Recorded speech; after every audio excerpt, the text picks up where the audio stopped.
धर्मरत्न उपहार. विपश्यना साधनेवर भगवान बुद्धांनी दिलेल्या एका कल्याणकारी उपदेशाच्या संदर्भात एक चित्र स्पष्टपणे पाहायला मिळते. त्यावरून मगधनरेश बिंबिसार याचे धर्मप्रेम प्रकाशात आले आहे. त्या काळात आजच्यासारखी जलद गतीची सुखसोयीची दळणवळणाची साधने व दूरध्वनीसारखी संवाद साधणारी साधने उपलब्ध नव्हती. त्यामुळे दूरदूरच्या देशातील परस्पर राजनैतिक संबंध प्रस्थापित करणे सोपे नव्हते.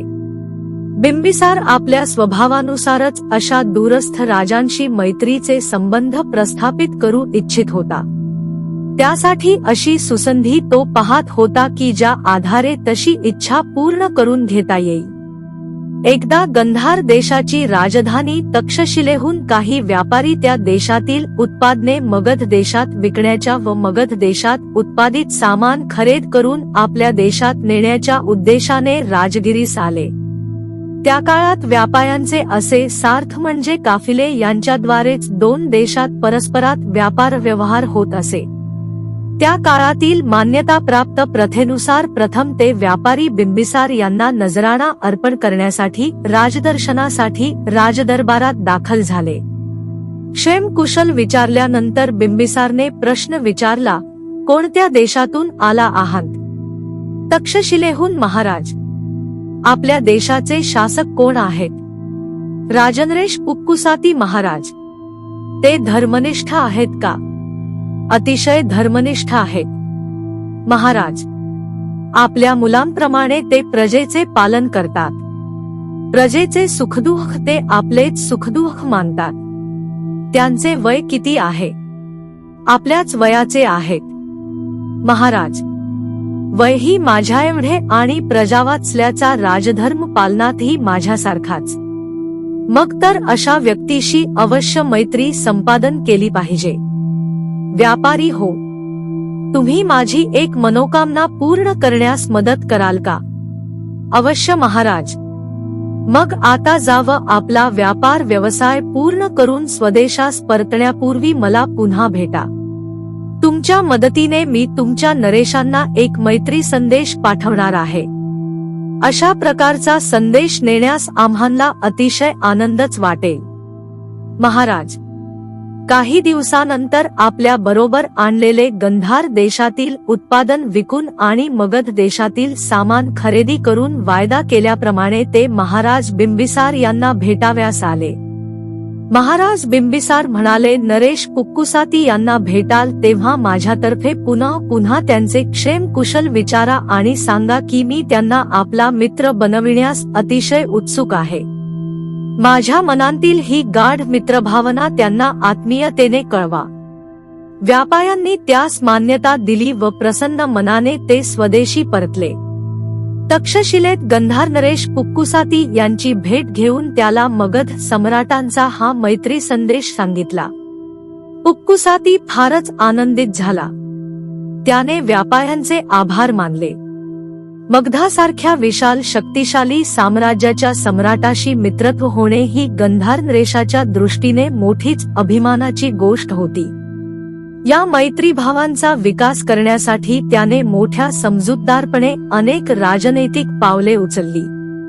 काही दिवसांनी मगध देशातील व्यापाऱ्यांचा एक काफिला व्यापारानिमित्त तक्षशिलेला पोहोचले.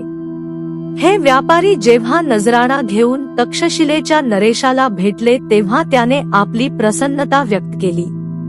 मगध नरेशच्या स्वास्थ्याची चौकशी केली आणि घोषणा केली की हे व्यापारी मंडळ आपल्या मित्र देशातून आले आहे, म्हणून माझे व गंधार देशाचे अतिथी आहेत. त्याने तक्षशिला नगरातही तशी दवंडी पटवली की मित्र मगध सम्राटांच्या देशातील जी व्यक्ती गंधार देशात व्यापार करण्यासाठी येईल, मग ती एकटी असो वा व्यापारी मंडळ असो, पायी अथवा गाडीत, जसे आले असतील त्यांना राजकीय अतिथी मानावे.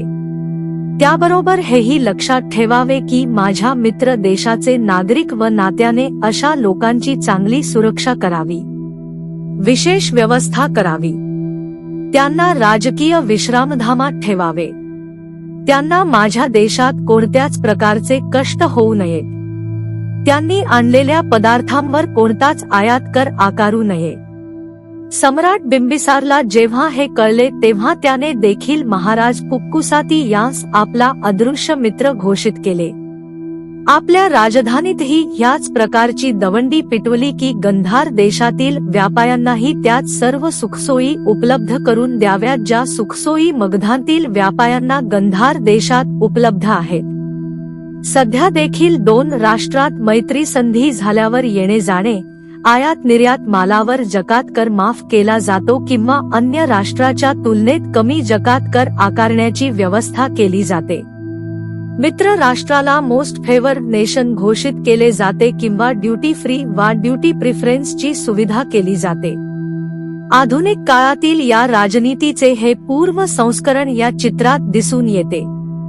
पण त्या काळातील वैशिष्ट्य असे होते की मित्र राष्ट्रातील नागरिकांना राजतिथी सन्मानही दिला जात होता. परंतु हे तेव्हाच शक्य होते की जेव्हा लोकांचे जाणे येणे मर्यादित होते. काहीही असो, वरील घटना हे सिद्ध करते की त्या काळात भारतात देखील दोन देशांतील मित्रभावना वाढविण्यासाठी अशा प्रकारची सुखसोय केली जात होती. होय, हा फरक अवश्य जाणवतो की एकतंत्रीय शासक राज्यव्यवस्था असल्यामुळे दोन एकतंत्रीय शासकांची मैत्री ही दोन राष्ट्रांची राष्ट्रमैत्री ठरत असे. बिंबिसार व पुक्कुसाती यांच्यातील मित्रभावना राष्ट्रमित्रभावना ठरून त्याचा फायदा दोन्ही देशातील नागरिकांना त्यांच्यातील परस्पर व्यापारोदीमाला मिळाला. दोन्ही शासकांचा मैत्रीभाव दिवसेंदिवस वाढतच गेला. दोघांची परस्परांची कधीच भेट होत नव्हती. पण जसजसा काळ गेला तसतसा पत्रव्यवहार व अमूल्य नजराणे यांची देवाणघेवाण होऊन मैत्रीची भावना दृढतर झाली. त्या काळी देखील काश्मीरमध्ये, जो गंधार देशाचा भाग होता, आजच्या प्रमाणेच बहुमूल्य आणि उंची लोकरीच्या शाली बनत. मगधासारख्या मध्य देशात अशा शाली दुर्लभ बनत नसत. एकदा पुक्कुसातीने आपल्या मित्राला 8 अत्यंत मूल्यवान आणि सुंदर पंचरंगी लोकरीच्या अत्युत्तम बनावटीच्या शाली पाठविल्या. हा नजराण्याचा पेटारा मोठ्या उत्साहात वाजत गाजत राजगिरीला पाठवला. एका मोठ्या समारंभात राजमंत्री व सन्माननीय नागरिकांच्या उपस्थितीत तो उघडण्यात आला. लोक हा नजराणा पाहून हर्षाने व आश्चर्याने फुलून गेले.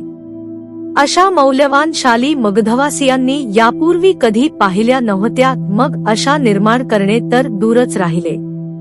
किती नयन मनोहर रंग, किती सुकोमल स्पर्श आणि किती विशाल. प्रत्येक शाल 16 हात लांब व 8 हात रुंद. भवतु सब मंगलम. साधु साधु साधु साधु साधु साधु.